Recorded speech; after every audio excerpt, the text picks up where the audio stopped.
Now, Senate confirmation hearings for President-elect Trump's cabinet picks continue today. Secretary of State, Attorney General picks Marco Rubio and Pam Bondi set to appear. They follow Fox News presenter Pete Hegseth, Trump's defense secretary pick, who yesterday was questioned over claims of sexual misconduct and his views on women. The 44-year-old said he wants to bring back a warrior culture to the Pentagon, and the start of the hearing was repeatedly interrupted by protesters.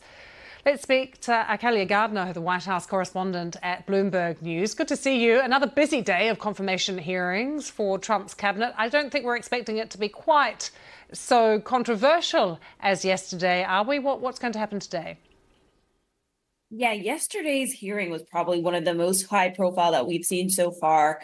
And we really saw Pete Hegseth, who is Trump's pick for defense secretary, get the support he seems like he needs to be able to be nominated, especially after Senator Joni Ernst indicated yesterday in an interview with a local station in Iowa, where she's from, that she will be supporting him. But today we're going to see some major hearings, as you mentioned, from Marco Rubio, who's the nominee for Secretary of State, Pam Bondi, who's Trump's nominee for Attorney General, Kristi Noem, who's his pick for the Homeland Security Department, and Chris Wright for the Energy Secretary. So a lot of hearings across the Hill, but the ones I'm really watching is Marco Rubio. He is someone who just recently left the Senate. He was a senator of Florida, so he's really amongst his peers. I think people are expecting him to get at least some Democratic votes, which is likely not going to happen for most of these nominees.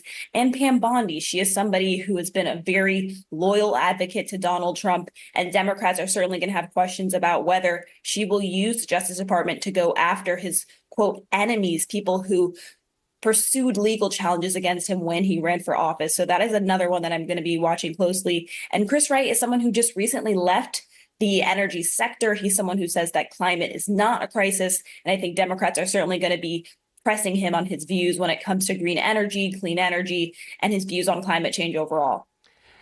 Just back to Marco Rubio, Kayla. I mean, he is expected to win easily, but he's considered to be a bit of a hawk when it comes to foreign policy. What do you think he'll be pressed on? Well, one thing that just happened yesterday is Biden removed Cuba from a list of state-sponsored terrorists.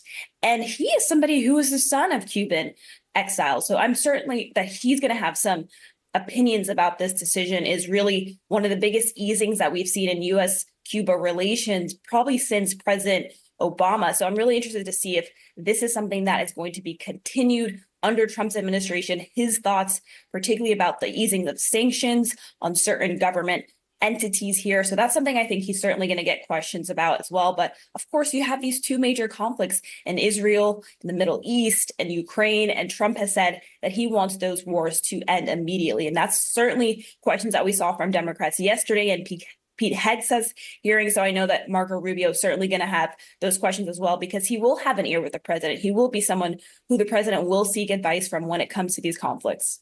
Okay, thank you so much.